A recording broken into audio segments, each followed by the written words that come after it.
চাঁদপুর জেলার কৃষি সমৃদ্ধ এক জনপদ শাহ মাহমুদপুর। জেলার শাকসবজির চাহিদা পূরণে অন্যতম উৎস এই ইউনিয়ন। হাড়ভাঙা পরিশ্রমে ফসল ফলালেও সুখের দেখা পান না অধিকাংশ কৃষক। শাহ মাহমুদপুর ইউনিয়নের কৃষ্ণপুর গ্রামের কৃষক ইসমাইল ৪০ বছর ধরে ফসল উৎপাদন করে জীবিকা নির্বাহ করছেন। গত বছর আলুর ভালো ফলনের পরেও বাজারে কাঙ্ক্ষিত দাম না পাওয়ায় গুনতে হয়েছে লোকসান।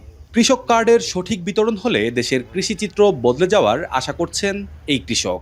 ১০,০০০ খরচ করতাম ৬ শতকে, হয়তো সরকার তরফ থেকে যদি ১,০০০ পাই, এটা আমাদের একটা বোনাস না? তাহলে আমাকে একটু লাভ হইতেছে না? অবশ্যই, নয়তো এটা আমার পকেটেতে যাই। ইসমাইলের মতো একই দশা জেলার হাজারো কৃষকের। প্রাকৃতিক দুর্যোগ আর নানা অব্যবস্থাপনার কারণে লক্ষ্যমাত্রার চেয়ে বেশি ফসল ফলিয়েও লোকসানে তারা। ক্রমাগত লোকসানে অনেকেই মুখ ফিরিয়ে নিয়েছেন চাষাবাদ থেকে। টিকে থাকার লড়াইয়ে সরকারের ঘোষিত কৃষক কার্ড আশার আলো দেখাচ্ছেন তাদের। যদি সরকার একটু সহযোগিতা করে, অনেকে হয়তো আগামী দিনে করব বা উৎসাহিত হইব।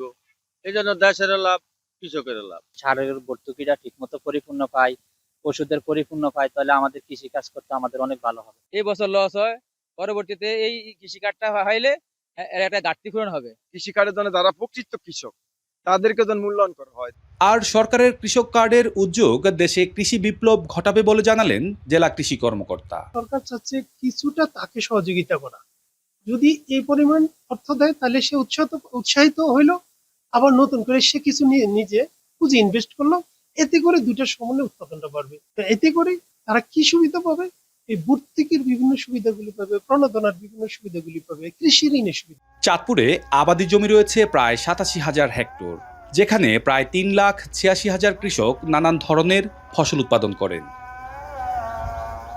তালহা জুবাইর, এখন চাঁদপুর।